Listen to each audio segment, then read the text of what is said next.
Huitième question. On dit Tatabbul masajidi talaban li husni sawt. Le sujet concernant le suivisme des mosquées recherchant la meilleure lecture, la belle lecture. Quelle est la sentence sur le fait d'abandonner l'une des mosquées qui est proche de ton quartier? Tu vas dans une mosquée éloignée parce que là-bas, on lit bien. Non. On dit, sur la fadila de Cheikh Ibn Baz, rahimahullah, ma hukmu tatabbu'il masajidi talaban li husni sawti al-imami lima yantajju an dhalika min al-khushu'i wa khuduri al-qalb. On a questionné Cheikh Ibn Baz, rahimahullah, on dit quelle est la sentence sur le fait de suivre certaines mosquées, recherchant quoi? La meilleure voie de lecture de l'imam. Lorsque cette voie va faire naître quoi? Al-khushu', la crainte d'Allah, la concentration dans la prière. Et lorsque cette voie va faire que ton cœur soit dans la prière. Vous voyez, c'est là on dit la sagesse pour choisir un imam qui connaît le proverbe qui est une belle lecture. C'est pour attirer le khushu' dans la prière. Après, si on est un peu détaillé, Inch'Allah, on va donner les conditions pour placer un imam. Parce que ça va dans le même ordre. On dit فَعَجَابَ فَضِيلَةُ بِقَوْلِ Cheikh Ibn Baz a répondu en disant Al-Azhar wallahu a'lam annahu la haraja fi dhalik. Il dit ce qui est plus clair, wallahu a'lam, c'est qu'il n'y a aucun problème à cela. Parce que je me rappelle un jour au village, il y avait la mosquée des Tijani, vous savez toujours comment ils disent. Parfois quand ils disent, je ne sais pas si c'est la Torah qu'il est en train de lire, ou c'est l'évangile qu'il est en train de lire, ou c'est certainement le Coran qu'il est en train de lire. Leur lecture, tu peux même lire dans la prière. Dans plusieurs mosquées à Fumban, il y avait des mosquées qui est presque en face du tribunal. Quand le jour de la fête de Eid, j'ai prié là-bas. La partie m'a éliminé dans la prière. Après la salam, j'ai repris ma prière à zéro. Un jour, on voyageait, on est arrivé quelque part, on est entré pour prier. L'une des personnes est entrée, on l'a placé pour l'imam. Au lieu même de refuser, il forçait, on croyait qu'il connaissait lire. Il part bricoler la partie, après il a terminé, j'ai repris la prière à zéro. Lorsqu'il n'y a pas la partie, la prière n'est pas valide. Vous savez comment c'est s'il récite? Inna anzalnahu fi laylatin, ce n'est pas dit. Ce n'est pas laylatin qadri. Wa ma adraka ma laylatin qadri. Ce n'est pas comme ça. C'est déjà de l'écrit, tu ne dois pas être imam. Et cette voix extrait les gens de la prière. J'ai eu des mosquées où les gens discutent pour prier. Tu vois quelqu'un, il ne connaît pas lire, on le met devant. Quand il commence à prier, les gens fiasquent. Les gens fiasquent. Des fois, même certains disent imam beaucoup. Ou bien certains démissionnent dans les mosquées. Sache que tu vas porter la charge le jour dernier. On dit إذا كان المقصود أن يستعين بذلك على الخشوع في صلاته. Il dit si maintenant sauter une mosquée pour aller prier ailleurs, tu es en train, ta part d'intention c'est de rechercher la concentration dans la prière. ويرتاح في صلاته ويطمئن قلبه. Et que tu sois apaisé dans ta prière, que ton cœur soit apaisé, tu sois à l'aise dans la prière. لأنه ما كل صوت يوري, parce que ce n'est pas toute voix qui fait à ce que tu sois à l'aise dans la prière. Ça veut dire, si tu sais que la mosquée qui est proche de toi, leur voix ne va pas te mettre à l'aise dans la prière. Au cas contraire, ça va pénétrer des waswas dans la prière, tu vas sortir de la prière. Et tu t'en vas dans une autre mosquée où on lit bien parce que la lecture va te mettre à l'aise dans ta prière et faire à ce que tu aies la concentration. فإذا كان قصده من الذهاب إلى صوت فلان أو فلان رغب في الخير وكمال الخشوع في صلاته فلا حرج في ذلك.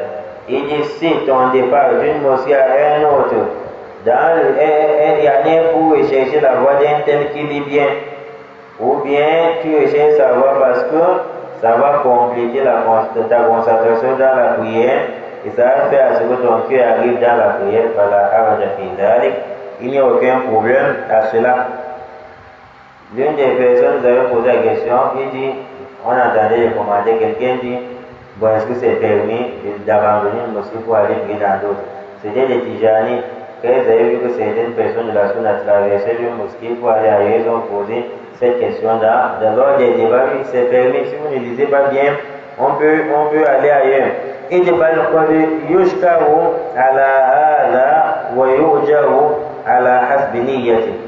Et de même, cette intention qu'il a, c'est aimable. C'est-à-dire, si quelqu'un a l'intention d'être à l'aise dans la prière, c'est aimable.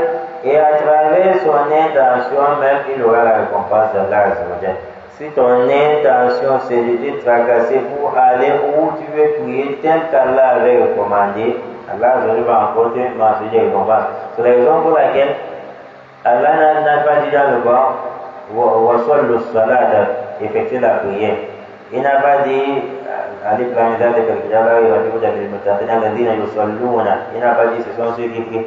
Il a dit yuqimuna salat. Pour celui qui comprend la langue arabe, Cheikh Adlan dit qiyam yuqimuna salat, c'est une interne dans l'interne. Yuqimuna salat ne veut pas dire prier seulement. Ce sont des gens qui se tiennent sur la prière de la forme la plus exacte, la plus parfaite, que ce soit sur le repos, que ce soit au niveau du sujoud, que ce soit au niveau de la concentration, que ce soit au niveau du cœur qui arrive dans la prière, que ce soit. Voici le sens de yuqimuna salat. Yuqimuna salat, ça entre dedans, il y a une chose qui entre encore dedans, quoi? Ils effectuent les prières aux heures exactes, les heures n'est pas sérieuses. Voici le sens de yuqimuna salat. Il dit, والإنسان قد يخشع خلف إمامه ولا يخشع خلف إمامه بحسب الفرق بين القراءتين والصلاتين. Il est arrive des fois qu'il soit concentré derrière un imam et derrière un autre imam, il n'est pas concentré. Pourquoi? À cause de la différence de lecture entre les deux dans ces deux prières. فإذا كان قصد بذهابه إلى المسجد البعيد أن يستمع لقراءته لحسن صوته وليستفيد من ذلك وليخشع في صلاته فلا يعني لا لمجرد الهوى والتجول بل لقصد الفائدة والعلم وقصد الخشوع في الصلاة فلا حرج في ذلك. Il dit si quelqu'un maintenant s'en va dans une mosquée très éloignée pour écouter la lecture, la belle lecture coranique, la meilleure voix, et pour en profiter de la concentration dans la prière. Mais il ne va seulement pas dans le suivisme de sa passion, il ne va seulement pas pour diviser, pour la division, que non, dis donc cette mosquée. Si tu vas pour la division, tu as encore des péchés. Si tu divises les gens en islam, tu as des péchés. Tu ne vas pas pour la division parce qu'il n'y a pas la ton intention est pure. C'est pour la cause d'Allah Azzawajal. Pas pour s'aimer les désordres, les problèmes entre les gens, mais tu veux bénéficier de la science. Peut-être dans telle mosquée, non seulement ils disent bien, ils font des rappels qui peuvent nous profiter le mois de Ramadan, qui peuvent nous aider profitable le mois de Ramadan, et qu'il n'y a aucun problème à cela. Et j'ai dans des وقد ثبت في الحديث الصحيح عن النبي صلى الله عليه وسلم أنه قال أعظم الناس أجرا في الصلاة أبعدهم فأبعدهم ممشى. Il dit que c'est venu dans un hadith sahih où le prophète dit la personne qui a plus de récompenses dans sa prière, ab'adum fa ab'adum mumashsha, c'est celui dont sa distance par rapport à la mosquée est très éloignée. Celui dont sa maison est très éloignée de la mosquée, qui ne voit pas que c'est éloigné. Il y a des gens qui tombent dans ce piège. Il y a des gens qui tombent dans ce piège, c'est-à-dire quand la maison est éloignée de la mosquée, c'est de la prière de son nom. C'est que c'est fini pour là. Le prophète a dit, celui qui a plus de récompense, la récompense la plus énorme, c'est celui dont sa maison est très éloignée de la mosquée et ainsi de suite. Abadou, Fabadou, on veut dire très éloigné et ainsi de suite. Voilà ce qu'on veut dire. Comme on a souligné ce point, il est aussi important de souligner, regardez la question d'imamat dans la prière. De souligner la question d'imamat dans la prière. Comme on vient d'écouter Cheikh Ben Baz à travers cette question, et on reconnaît donc que d'autres personnes peuvent chasser les uns dans la prière. On va maintenant revenir sur l'imam. Si quelqu'un chasse certains musulmans dans la prière, ou bien les gens ne sont pas concentrés, ça je dois porter cette charge au Malkiyama. Hier, nous avions eu à voir qu'on doit craindre Allah. Là, nous avons recommandé le Ramadan pour avoir la piété.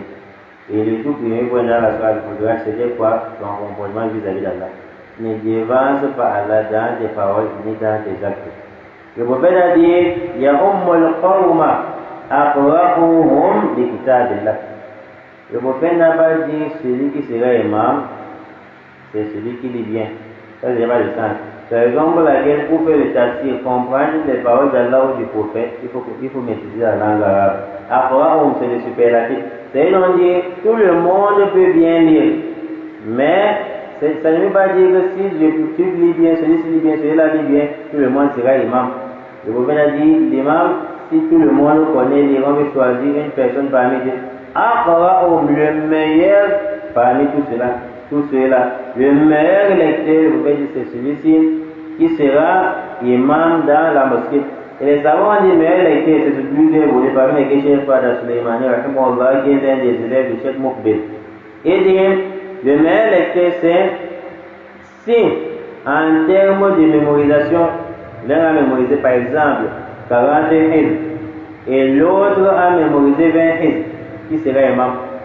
Celui qui sera imam sera celui qui a mémorisé 40 hizb. Et celui qui a mémorisé 20 hizb sera comme suppléant. Et il dit maintenant, si un tel a mémorisé le Coran tout entier et l'autre a mémorisé la moitié du Coran, mais celui qui lit bien, très bien lisilement, avec toutes les règles de tajwid, c'est celui qui a mémorisé 30 hizb par rapport à celui qui a mémorisé le Coran. Quelqu'un a mémorisé le Coran, il n'a pas une belle voix, il a mémorisé le Coran, il n'applique pas les règles de tajwid. Il dit on va prendre celui qui a 30 hizb pour voir. Il dit car la prière a besoin de celui-ci. Dans la prière, le khushu, la concentration, on a besoin de celui-ci. On va maintenant prendre celui qui a mémorisé 30 hizb par rapport à celui qui a mémorisé le Coran tout entier. Il dit si maintenant, au niveau de la lecture, un tel a mémorisé le Coran et l'autre a aussi mémorisé le Coran. Mais il y a l'un qui maîtrise beaucoup de règles de tajwid. Oui, il va même enseigner aux gens dans la prière.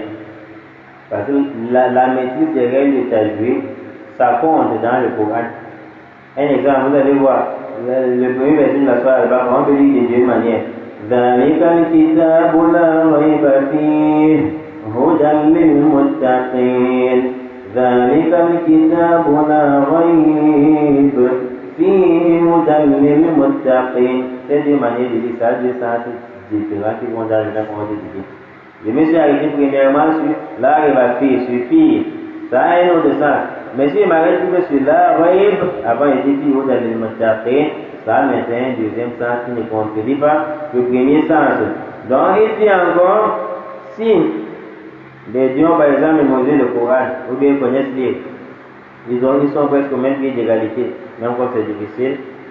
Il dit que l'un maîtrise d'autres versions par rapport à d'autres, c'est que celui qui a plus de droits de gré, c'est celui qui maîtrise beaucoup de versions. Et la sagesse. Tout c'est là parce que il y a des gens qui du Coran, il ne connaît pas. Mais il maîtrise les soins de certains imams. Quand un imam passe devant,